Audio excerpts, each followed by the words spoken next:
அன்பு நெஞ்சங்களே, இறைவன் நமக்கு தந்த புதிய நாளிலே இறைவனுக்கு நன்றி கூறி இறை வார்த்தையால் நம் வாழ்வை பயனுள்ளதாக மாற்றுவோம். இறைவன் நம் அனைவரை நிறைவாக ஆசீர்வதித்து பாதுகாத்து வழி நடத்துவாராக. இன்றைய நற்செய்தி வாசக சிந்தனை: தவறுகளுக்கு அடிமையாகாதே. மார்க் நற்செய்தி நூல் பிரிவு 6, இறை சொற்றொடர்கள் 14 முதல் 29 முடிய. இதன் விளக்கம் அறிவோம். சீடர்களின் போதனை பணி பல்வேறு தியாகங்களை கொண்டிருக்கும் என்பதை மார்க்கு சுட்டிக்காட்ட விரும்புகிறார். ஏன் இந்நற்செய்தி உருவான காலகட்டத்திலேயே பேதுரு, பவுல், யாக்கோபு ஆகியோர் தியாக மரணம் அடைந்தவர்கள். ஆகவே இயேசுவுக்கு முன்னோடியாக வாழ்ந்து நற்செய்தி மதிப்பீடுகளுக்கு சாட்சியாக விளங்கி ஏரோதுவின் முறையற்ற வாழ்க்கையை கண்டித்து தியாக மரணமடைந்த திருமுழுக்கு யோவானின் வாழ்க்கை சீடர்களுக்கு ஒரு சவால் என்பதை மார்க் இங்கே எடுத்துக்காட்ட விரும்புகிறார். வரலாற்று கண்ணோட்டத்துடன் பார்க்கும்போது இங்கு குறிப்பிடப்பட்டுள்ள ஏரோது இயேசு குழந்தையாக இருந்தபோது அவரை கொல்ல விரும்பிய பெரிய ஏரோதுவின் மகன். இவனுடைய காம வெறியை கண்டித்த திருமுழுக்கு யோவான் பழைய ஏற்பாட்டு சட்டங்களின் அடிப்படையில் தான் பேசியுள்ளார். திருமுழுக்கு யோவான் காவலனால் தலைவெட்டப்பட்ட நிகழ்ச்சி கிரேக்க வழக்கத்தை சார்ந்தது. அவருடைய உடலை அவருடைய சீடர்கள் எடுத்து சென்று ஒரு கல்லறையில் அடக்கம் செய்தது இயேசுக்கு நிகழ்ந்த அடக்கத்தினை எதிரொலிக்கிறது.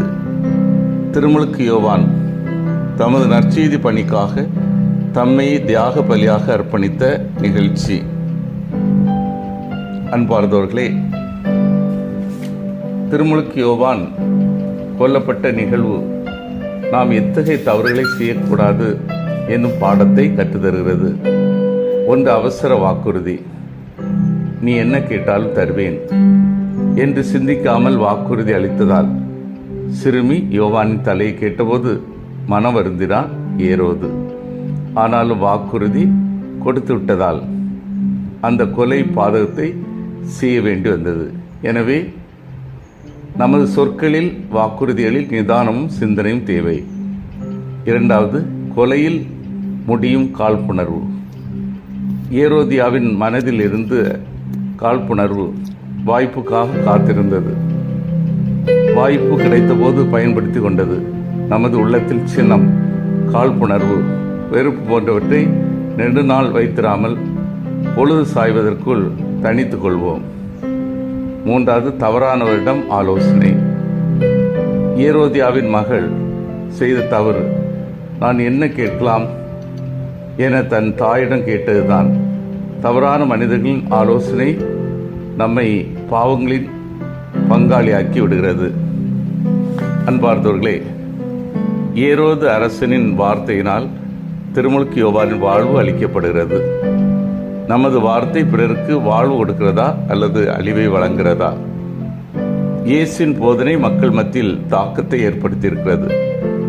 ஏரோது அதை எதிர்மறையாக பார்க்கின்றார். மனிதன் என்பவன் முரண்பாடுகளின் மூட்டை என்று தத்துவ இயலில் சொல்வார்கள். ஒவ்வொரு மனிதனிடத்திலும் நல்ல குணங்கள் உண்டு, கெட்ட குணங்களும் உண்டு. ஏரோது அரசன் இதற்கு சிறந்த எடுத்துக்காட்டு. யோவான் மீது மிகுந்த மதிப்பு வைத்திருந்தான் ஏரோது. அதே வேளையில் அவரை சிறையில் அடைத்ததும் ஏரோது தான். திருமுழுக்கு யோவானின் வார்த்தைகளை கேட்டு குழப்பமுற்றிருந்தான். அதே வேளையில் அவருக்கு மனம் வந்து செவிசாய்த்தான். யோவானின் தலையை சிறுமி கேட்டபோது வருத்தமுற்றான். ஆனாலும் அவரை கொல்ல பணித்தான். மனித வாழ்வு உடல் சார்ந்த வாழ்வுக்கும் ஆவிக்குரிய வாழ்வுக்கு இடையேயான மிகப்பெரிய போராட்ட வாழ்வு. இதை தான் பவுலடியார் தான் எதை செய்ய வேண்டும் என நினைக்கிறேனோ அதை செய்ய முடியாமல் தவிப்பதாக கூறுகிறார். இந்த போராட்டம் ஒவ்வொரு வாழ்விலும் இருக்கும், ஒவ்வொரு நிமிடமும் இருக்கும். நாம் அனைவரும் ஆவிக்குரிய வாழ்வாழ போராட வேண்டும். அதற்கு இறைவனுடைய துணையை நாட வேண்டும். அப்படிப்பட்ட இறை துணையோடு கூடிய ஆவிக்குரிய வாழ்வை வாழ நாம் அனைவரும் அழைக்கப்படுகிறோம். நமது வாழ்வை எண்ணி பார்ப்போம். ஆவிக்குரிய வாழ்வு வாழ வேண்டும் என்ற எண்ணம் எனக்குள் இருக்கிறதா? அந்த எண்ணத்தை செயல்படுத்த நான் எடுக்கக்கூடிய முயற்சிகள் என்ன? அந்த வாழ்வு எனக்கு பிடித்தமான வாழ்வாக இருக்கிறதா? இந்த கேள்வியில் நமது உள்ளத்தில் எழும்போது நிச்சயம் நமக்குள் தெளிவு பிறக்கும். சிந்தித்து தியானித்து செயல்படுவோம்.